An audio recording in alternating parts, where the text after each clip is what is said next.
Bismillahirrahmanirrahim. Dear audience, welcome you all to New Bangladesh. As usual, we shall discuss our new politics, new culture, new economics, new thoughts, and new Bangladesh. Our today's invited guest is Dr. Taufiqul Islam Mithil. He is the professor of North-South University, the Department of Government and Politics. Assalamu alaikum, sir. Thank you so much for inviting me as a guest. Thank you. Thank you. Let's start our discussion, sir. Let's start from yesterday's incident. What happened yesterday? Yesterday was 5th February, and the former Prime Minister of Bangladesh, she delivered a speech from probably India, and which caused a huge agitation among the students, Generation Z.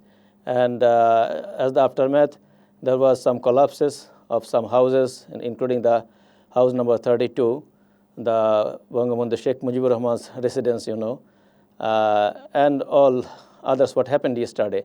What is your opinion about that, sir? Well, first of all, we cannot expect from her anything good for our future for Bangladesh. What she did last 16 years, she destroyed everything. We are expecting maybe she may give an apology to the nation. Opposite, she defended the way she talked.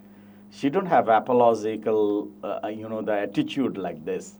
The fascist government led by Sheikh Hasina. What she did, she destroyed each and every sector, And, after 5th August, India has given shelter, even though how, from Indian side, if I see, how they allow her to give a national, to address for the nation. That is, as per diplomatic relation in between India and Bangladesh, India cannot do this. If India consider that we do have a friendly relationship with Bangladesh, how India do this? That is my first question. And if she has given, the political shelter, she should not communicate and she should not give any political speech while she, has given shelter by the India as a political leader, whatever. But she's not a political leader at all. The thousands of mastermind and thousands of killers was done by her. Then, you have seen the reaction from the Gen Z generation, what they did. And actually, the one thing that we know, the revelation that we have seen in the past also, in case of Bangladesh also, in August in 1975, and after that, we did have second revelation in November. The same in case of, if you see the French revelation, if you see the Russian revelation, you will see the two-time revelation was there. I think maybe we are expecting for another revelation. The first revelation conducted by Gen Z generation, they defeated the fascist government, and that is a history in the world. At a time, 350 member of parliament, including all ministers, prime minister, who without any, they had to, that they were forced, they had to leave the country. So even though if they have minimum, the shame, shyness, they should not talk after that. What they did, the massacre they did, the generation Gen Z, I think she only did to make the unstable situation of the country. The country is going or moving forward for a peaceful, peaceful situation, and overall, we do have a peaceful situation. Even though we do have some cases, as police force is not working well and people do not have trust on police department. So after that, after July, even though the police has been trying to overcome this situation, that's why maybe we do have some incidents, but things are improving, things are going well. So in that case, she has seen if things are going well, maybe the future, the Sheikh Hasina and her ally, so maybe they'll not have any opportunity in the future. So she wanted to create again unstable situation in Bangladesh. So I think not only that Gen Z generation, all citizens in Bangladesh now united against fascist. So I think no conspiracy can, defeat us. That's what I think. Thank you very much. Do you think that the kindness was shown to those people, that means Sheikh Hasina's ministers, MPs, and others, and other politicians of Awami League, the kindness was shown by Generation Z? Was it wrong? Do you think that those criminals, they could not accept this magnanimity of our children, that means Generation Z? Do you think it's? Well, partially I do think. The criminal must be punished.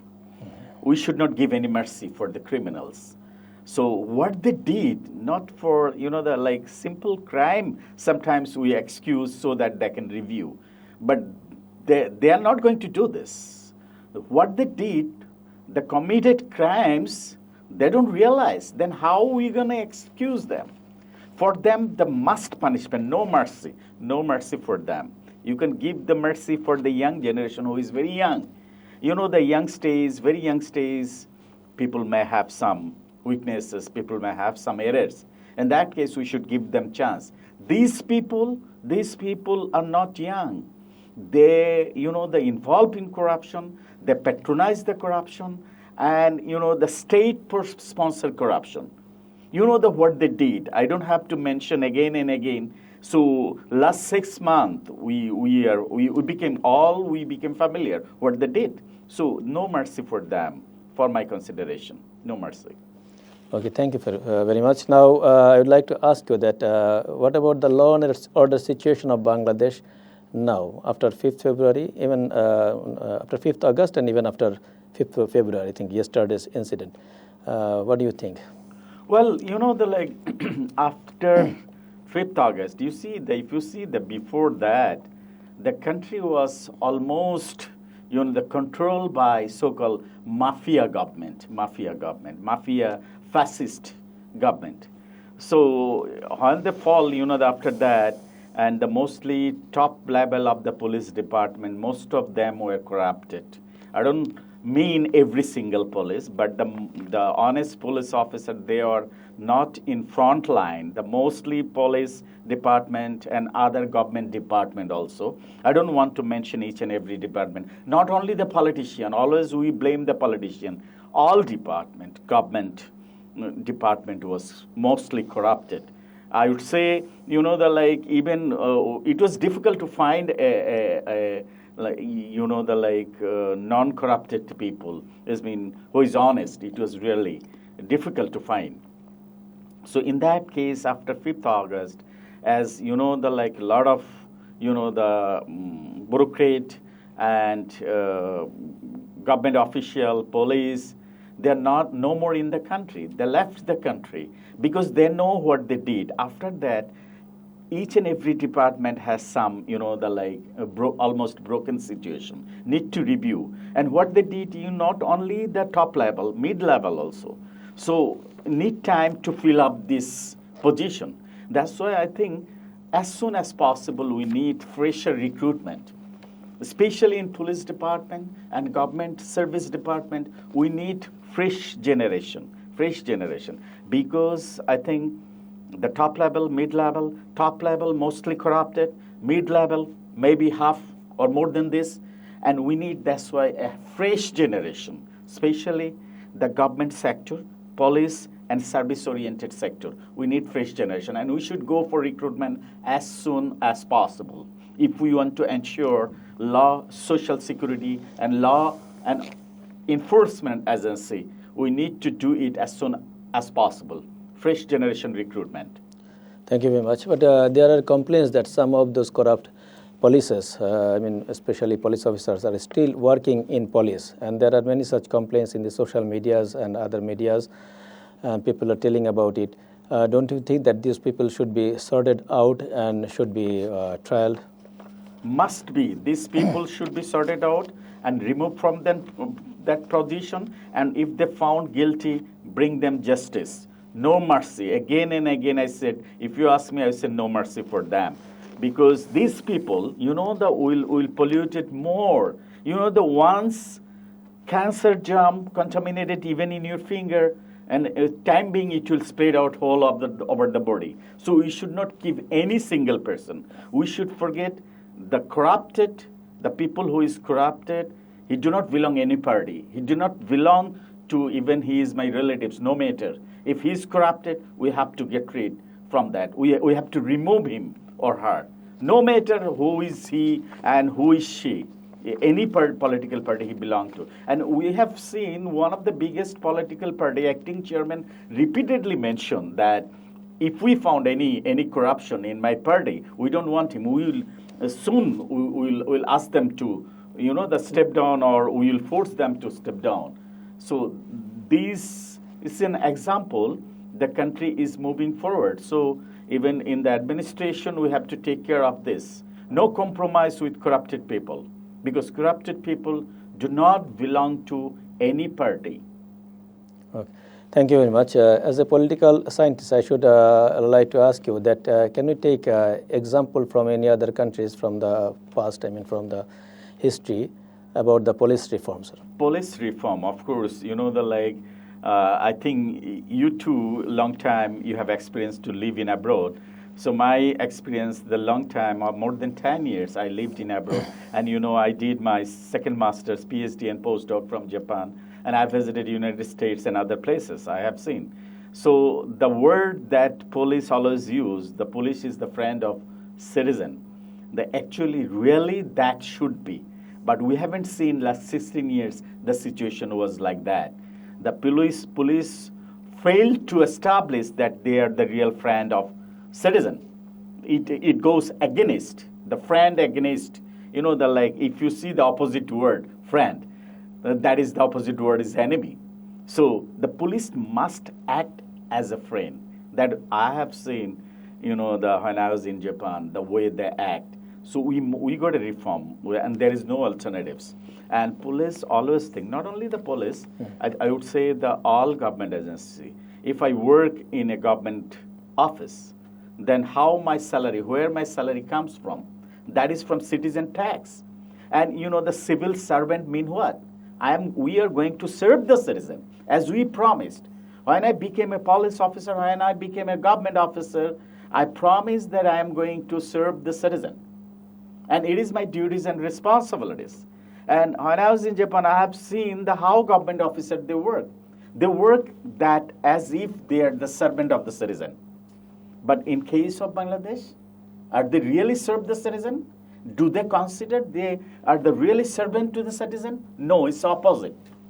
So definitely we got to reform. And I think a commission also working to reform the police department. Hopefully they are going to give some good suggestion. And that suggestion only we made is not enough. We have to apply all those suggestions if any good suggestion comes. By comparing with some welfare state, some state has a very wonderful example, like Japan, New Zealand, and some European countries that has been considered as a welfare state.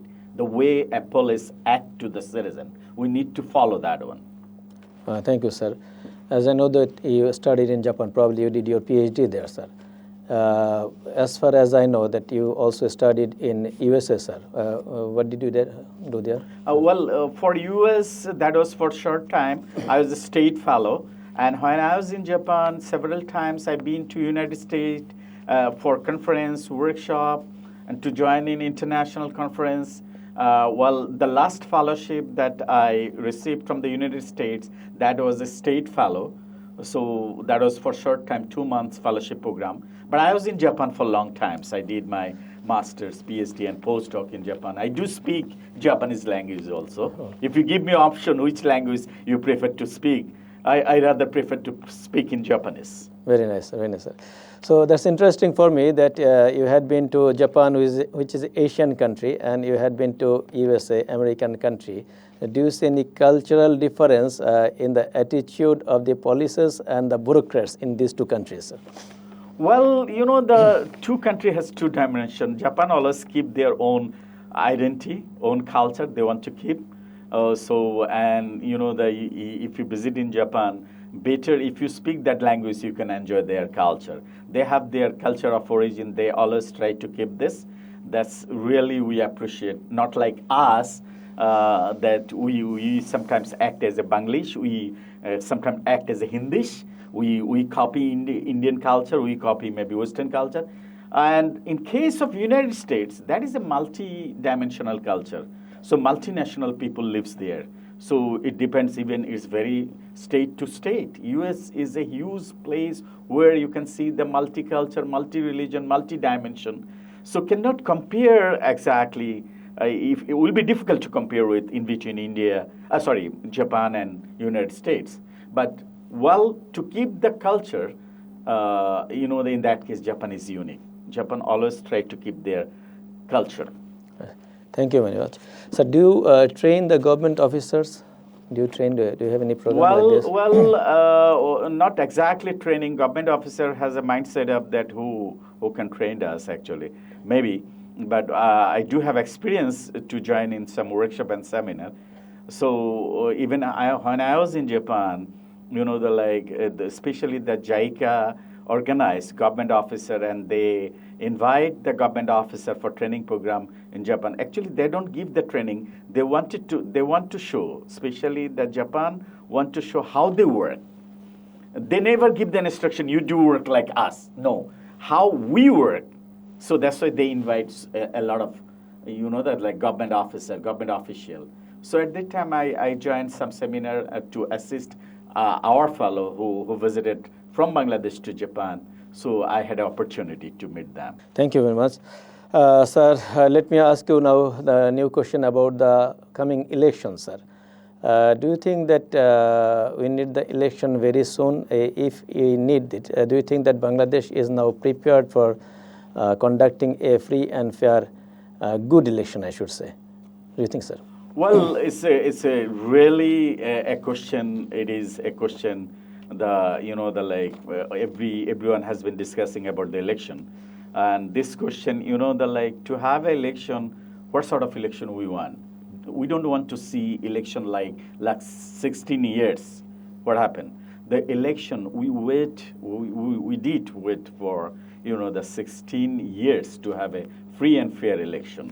If we could wait for 16 years, why not even we wait for a bit more? We should not be hurry for this. If you see the voter list itself has some problem. We need to review, the voter list. We need to include the new generation who became new voter, and who is going to conduct the election. If you change only the top of the board is election commissioner and chief election commissioner, it's not enough. There is a mid-level and lower level. And the last 16 years, fascist government assign each and every sector so that they conduct the election. People see it's free and fair, but the way they organize, their roadmap was so that somehow they can get the absolute victory. So we need to change that one. Well, side by side, I would request our interim government, led by Professor Dr. Yunus, who is the world hero, global celebrity. And Professor Yunus, sir, was not an administrative person in the past, but he has been trying to do his best.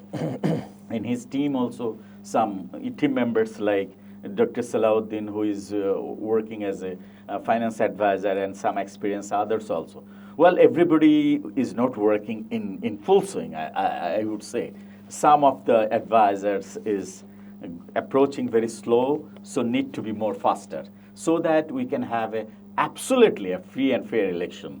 And Professor Yunus sir also committed to give an election as soon as possible. So in that case, we should not be impatient. That is we should wait to conduct a free and fair election. So even if it is needed 1 more year, 1.5 years, so we better to have this free and fair election instead of having a election like previous time. So we better wait and then have a free and fair election. Okay, what should be ensured first to have a free and fair election? Well, the first and a precondition, who is going to conduct the election? They must be neutral, and the bodies, not only the top of the bodies, middle, again I repeat, middle tier and lower tier, definitely upper tier, middle tier and lower tier, the conducted person, and the voter list should be updated, And the political parties also should think about this. Who is going to conduct the election? We should not give only the person who are millionaire or billionaire. If we select those person for compete the election, again the situation will be same as before, or can be more worse than before. So to give the nomination, each and every political parties, especially I would request the big political parties, who is going to be a member of parliament? Well, the person who is going to be a chairman in UP chairman or Upazila chairman, that is based on local based. But member of parliament, what is his role and function? And who can contribute, who cannot contribute? We should define that one. The person, even he is a billionaire, but he cannot contribute for the policy formulation, for the nation building, for the development purpose. He cannot give his opinion in the parliament. Why we are going to give him nomination for the member of parliament? We can ask him to do business if he's a businessman, so that he can create some more employment opportunities. A businessman who already, have loan from the bank, thousands of crore taka.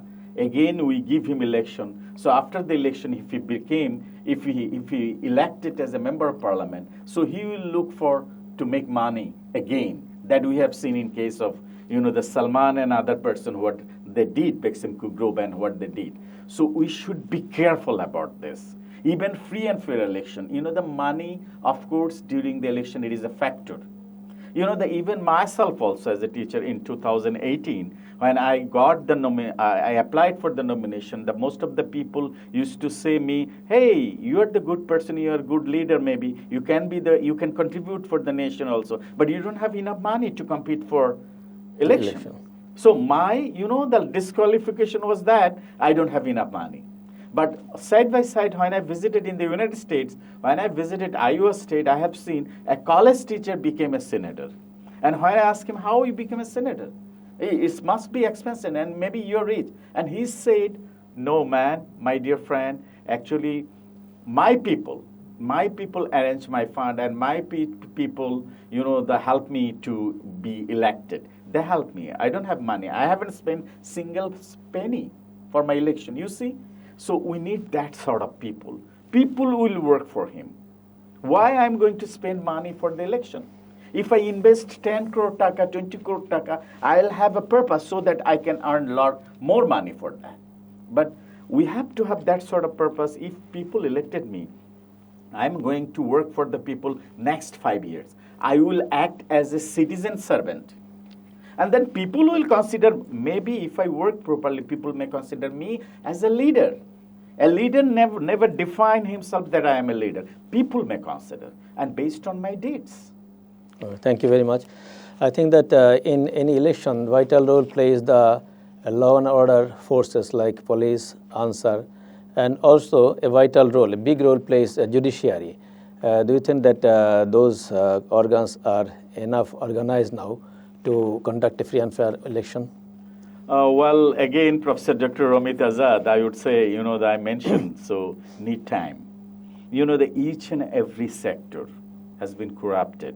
So within 6 months, it is an impossible task to reform all those things. And judicial department, the any punishment that was maintained by the executive bodies that we have seen in last 16 years. So we need to recreate fresh, the judge, and we need the qualified justice also. We have seen that this department, which was the last hope for the people, this judicial department also was mostly corrupted. So we need some time, to overcome this situation, I think. As an educationist, okay, I would like to ask you some questions on education. That as an educationist, do you think that the present education system in Bangladesh is good or appropriate to build a good nation? or if not, then what kind of reform you think that is needed for it? Well, your question is too broad, but I must say, where should I start? I'm not focusing at this moment for higher education. Well, this sector, maybe we are a bit improving better than before, definitely. And especially in private university sector is improving. And in the past, basically, we mostly depend on government university teaching. So my focus, before to be an educated person, my suggestion, we must be a good human being. And then, the foundation age. When is the foundation age for a human being? I would say the 3 to 12. Before 3, we do not consider someone got a human shape, we do not consider, because before 3, a baby, infant, they don't see which one is fire, which one is dangerous. Mm-hmm. After 3, they got a human shape, they think, they copy others. Even their, the 3 to 12, their memorizing capacity also best. That is the primary education. We need to reform the primary education fast. And who is going to teach at the primary school? And you saw what happened last 16 years? Even a person became a primary school teacher by paying 20 lakhs taka. He don't have quality to teach. How he became a teacher? And who will be the teacher? And this teacher, primary school teacher, is the founder of a human being. We do have the main errors in primary education. And if you do not start properly, the foundation is wrong, then how you can expect that we will have a good generation? The first, we need to focus on primary education. That I have seen, again, I need to talk about Japan, one of the best primary education they do have. They do not give any pressure for the children. But what do we do, our teaching method? Hey, who is the first boy? Who is the second boy? We give the ranking. Mm-hmm. But we should not give the rank at the primary education. We are leveling up. So, what I have seen in case of Japan, primary education, they do not have any grade at all. They have 1 year, the first grade you completed, you promoted second grade. Second grade you completed, you go for third grade. But we are leveling. You are a poor student, you are a rich student. You are a brilliant student, you are not brilliant student. We are leveling. But these children haven't, explored it. After 12, you may consider. Even in Japan, I have seen even in junior high school, they do not give the ranking. They give the ranking before going to the university, especially in college. Why they give it? So someone good at, science, someone good at maybe mathematics, someone good at, arts and commerce, for considering this. Only they do give the rank in college education, which is high school, they consider. But you see in case of Bangladesh, and competition not among the student, even among the parents. Oh, my son is a fast boy. And that's why children are not interested to learn about the creative things. They try to memorize and a lot of things. Have to be creative. And we should allow them what they are interested in. That's why if you visit in Japan, in primary school, you'll see primary school that do have cooking club, that do have music club, that do have soccer club, that do have baseball club, that do have barber club, that do have gardening club, that do have a cleaning club. So they choose what they want to be. They do have the welfare club. They choose from the primary school what they want to be. And based on their interest, there is no homework. You are at the school, you do all the tasks. And every primary school, you'll have the same tiffin. Not only the same school dress, but what about in Bangladesh? If you visit any primary school, someone having 4 fried chicken and someone do not have even 1 fried chicken. And you see when you are child, I was child, we are more interested to have a food. But when I see my friend have a 4 chicken, I do not have even 1 chicken. So I feel poor. So that's why we do have a same uniform at the school. We must have same tiffin at the school also, that I have seen. That is called equality. That is called equality. But we do have inequality at the school system also. So again, come to the school teacher. Who will be the teacher? So we must need, the not only the qualified teacher, his psychological test, because way to deal with a children, you need special passions. If psychologically someone, if you get the past history of a teacher, if there might have some errors, maybe psychologically disorder or something unusual, or suddenly become aggressive, this person should not be a primary school teacher. And primary school teacher in Japan, I have seen they are highly paid, highly respected, because Japanese people, they consider primary school teacher is the founder of a human being. And you are university teacher, I am also a university teacher. Can we change a shape of the student? We cannot, because they got to shape up. When they got to shape up, then we teach them. We give them knowledge. We give them some, the new ideas, but I cannot change his shape. I cannot change his attitude. So if I want to change someone's attitude, then during that time, 3 to 12, if I get any children, I'm sure and I'm confident I can change him. Even though he's aggressive, I can make him cool. We can, and you can also. But that's why primary school teacher is very important. And primary education should be give the first priority. Then I think auto, later on, high school, college, university, we'll get a good student, and also we'll get a good human being students also. Thank you very much, sir. As regards psychology, I suggested many times to the society or to the government that there should be at least one psychologist in each and every university and every colleges, because our students they are young and they get depressions or some other problems they face. So there should be a psychologist to consult. But till now, you see, there is no such obligation. Even probably in 2-3 universities they have psychologists, all others are not having. Don't you think that government should impose it? Absolutely right. Absolutely right. I strongly agree with you. Not only the university, they got the shape up. Some university like, the North-South University, IUB, BRAC, AIB, and East-West, and other universities that do have counseling center. But this one we need from the primary school. Again, I repeat, I give the example in case of Japan. Every primary school have two. The one, they are specialized about psychology. Any children who is lesser advanced, they help them, they assist them.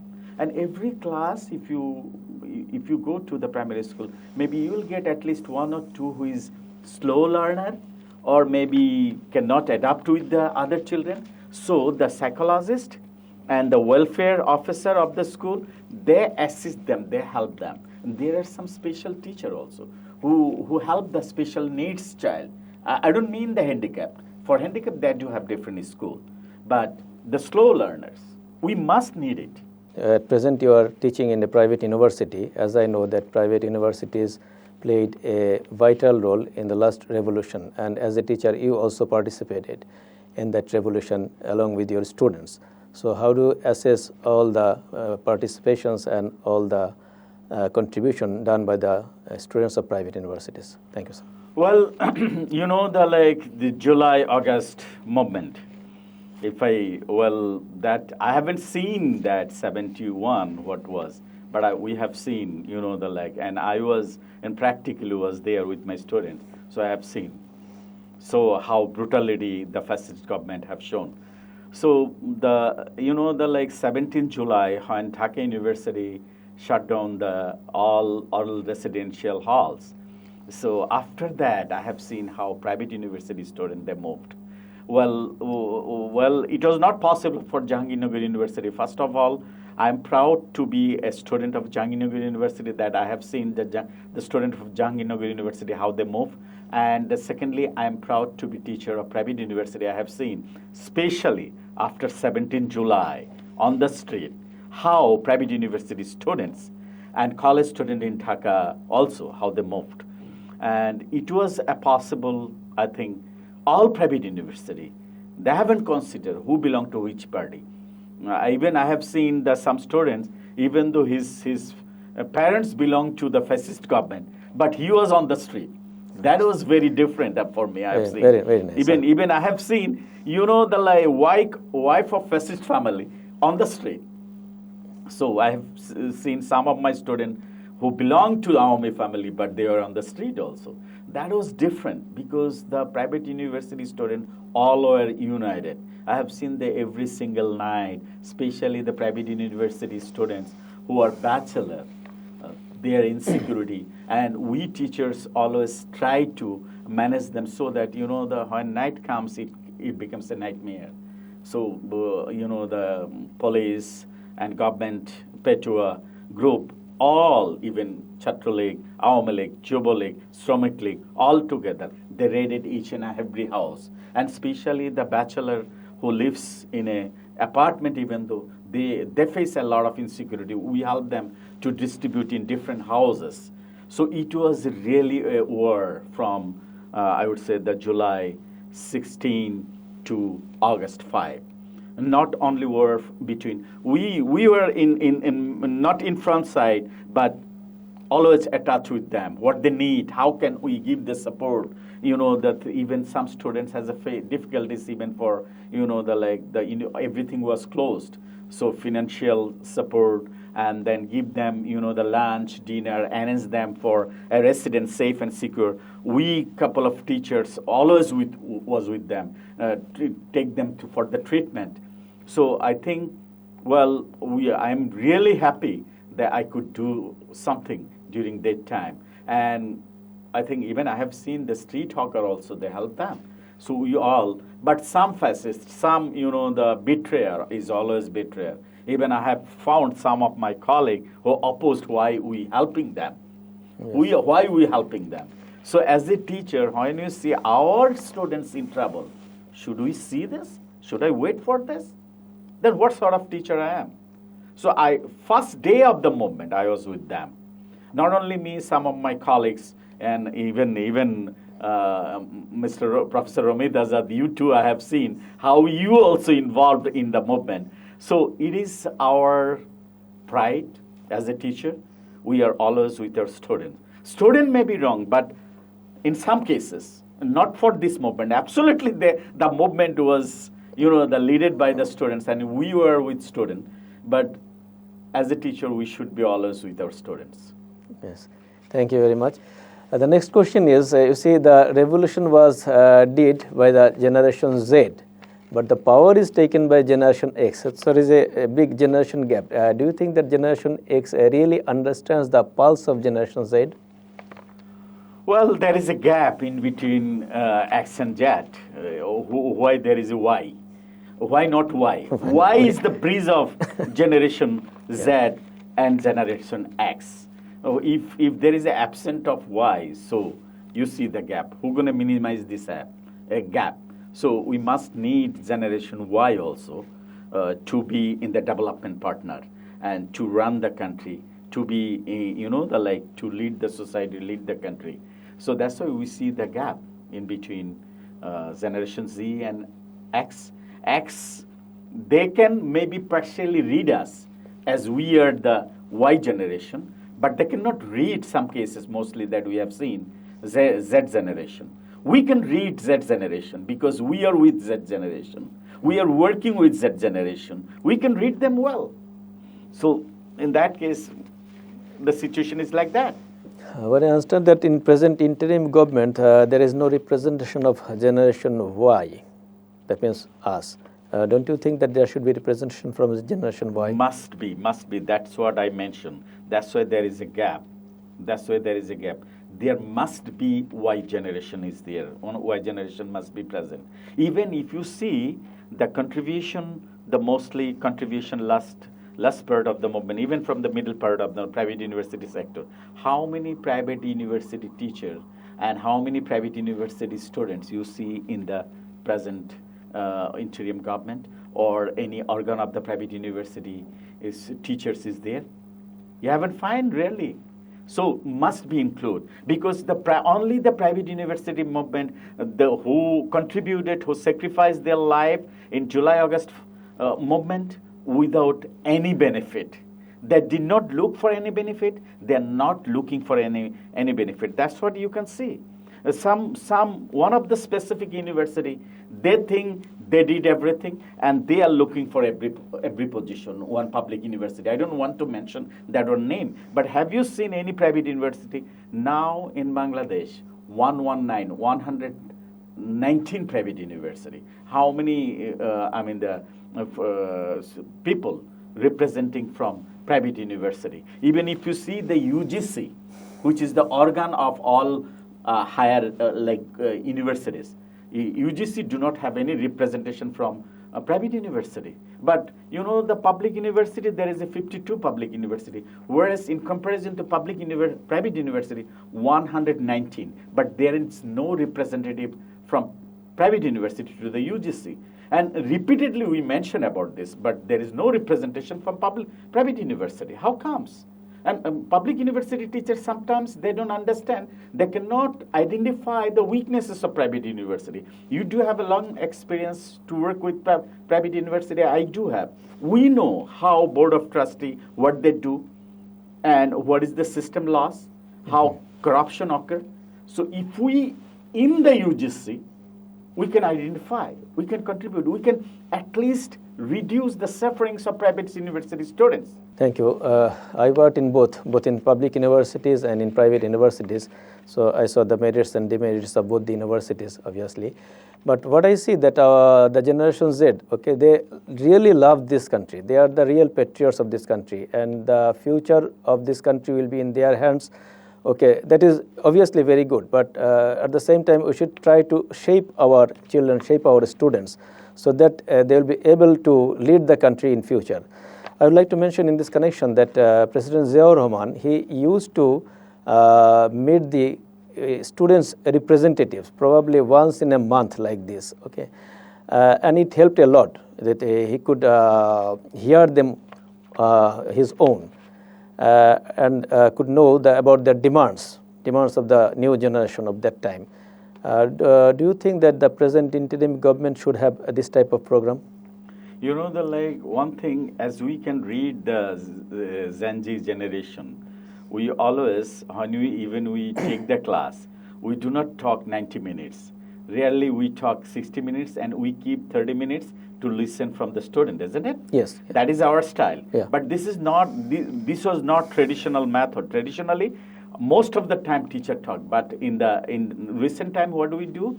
We talk and we get the feedback. The same way, who is ruling the country, got to listen from the young audience. Not only the young audience, the Gen Z generation, Y generation should listen.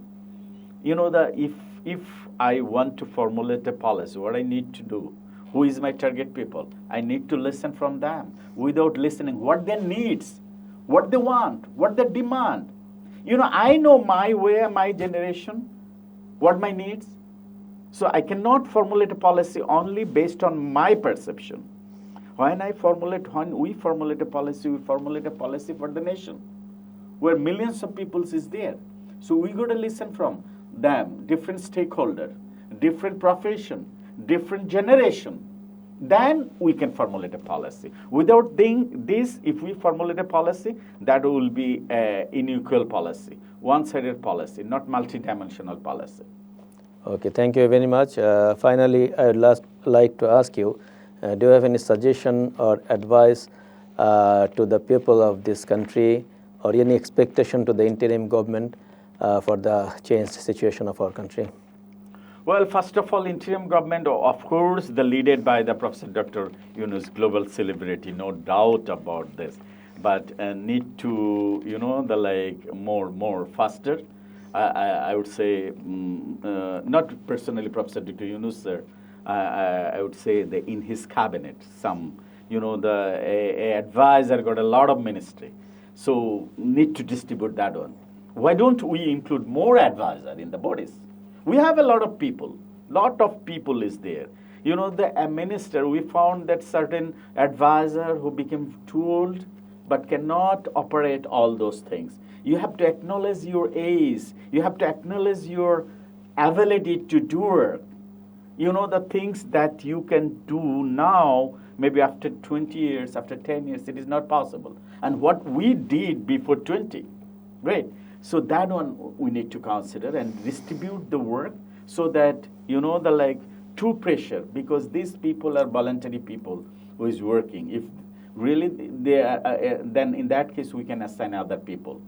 And the second one, the citizen must have patience. We should not be hurry, and things cannot change in a day. That we have seen every day people are on street, even for simple matters. We have seen the student of Titumir University, they are demanding for university. How comes? To build a university is not a matter of joke. The first that we have seen, the 7 college that was attached with Dhaka University.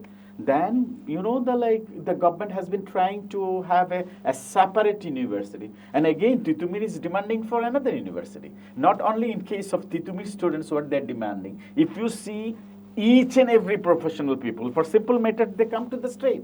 What you did last 16 years? Even you didn't have, the choice. So wait.